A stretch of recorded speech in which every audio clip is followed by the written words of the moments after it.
வணக்கம். அமெரிக்காவில் தமிழ் தேசியம்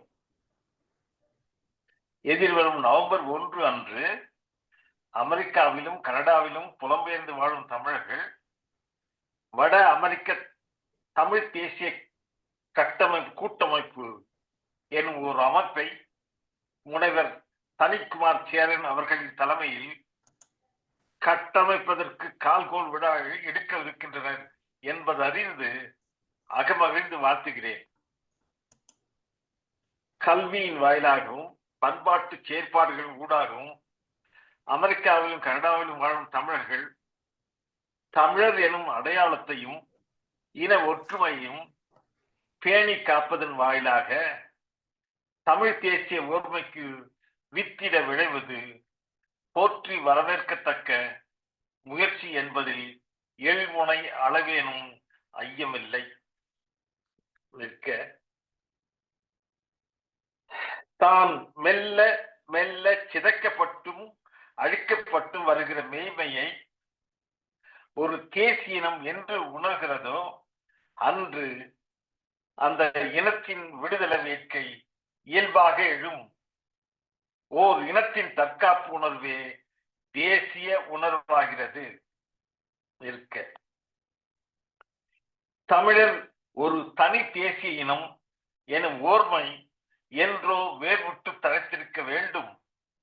அந்த ஓர்மை தமிழரின் உள்ளங்களில் ஊன்ற விடாமல் பொல்லா ஆரிய திராவிட கருத்தியல்கள் நயம்பட தடுத்து வந்ததன் விளைவை காலம் கடந்தாவது நாம் உணர்கிறோம்.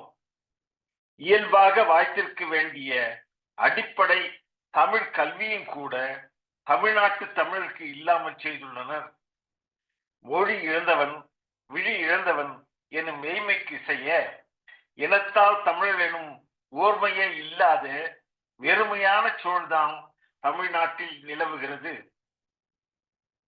ஈழத் தமிழரிடையேயும் மலேசிய தமிழரையும் சிங்கை தமிழரிடையேயும் இருக்கும் அளவுக்கு கூட தமிழ்நாட்டு தமிழிடம் இன உணர்வு இல்லாமை ஓர் அவல நிலை. ஏற்க கருப்பகுதி புறப்பகுதி கோர் பெரிஃபெரி தியரி எனும் கோட்பாடு ஒன்றுண்டு.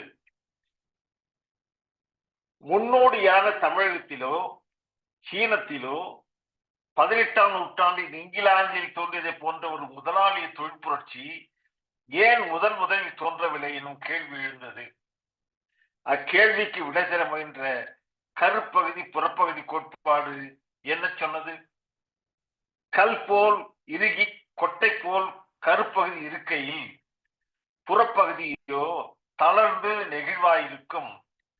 தமிழகமும் சீனமும் காலத்தால் கல் போல் காட்டு கிடக்கும் கருப்பகுதிகளை கொண்டிருப்பதால் தான் அவற்றில் தொழில் புரட்சி முதலில் தோன்றவில்லை. இலகி இறுக்கமற்ற புறப்பகுதியில்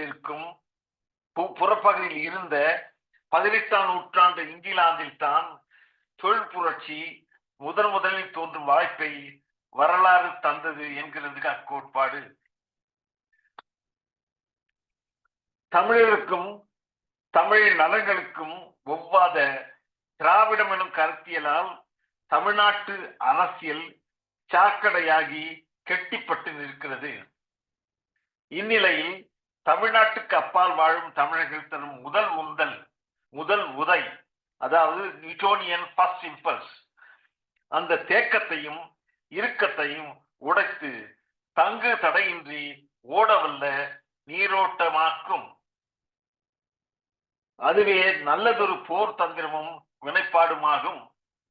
கும்பகர்ணனை போல் தூங்கி வழிந்து கொண்டிருக்கும் தமிழ்நாட்டு தமிழர்களின் துயிலை கலைத்து தமிழ் தேசியத்தின் பால் அவர்களை ஆற்றுப்படுத்தும் அந்த தனி ஆற்றல் தமிழ்நாட்டுக்கு அப்பால் வாழும் தமிழருக்கு உண்டு. இதை மனத்தில் கொண்டும் அமெரிக்காவிலும் கனடாவிலும் வாழும் தமிழர்கள் தமிழ் தேசிய அமைப்பொன்றை கட்டியெழுப்பும் முயற்சி வரலாற்று சிறப்புமிக்க ஒரு நிகழ்வு எனும் தெளிவுடனும் உங்களை வாழ்த்தி விடைபெறுகிறேன். நன்றி, வணக்கம்.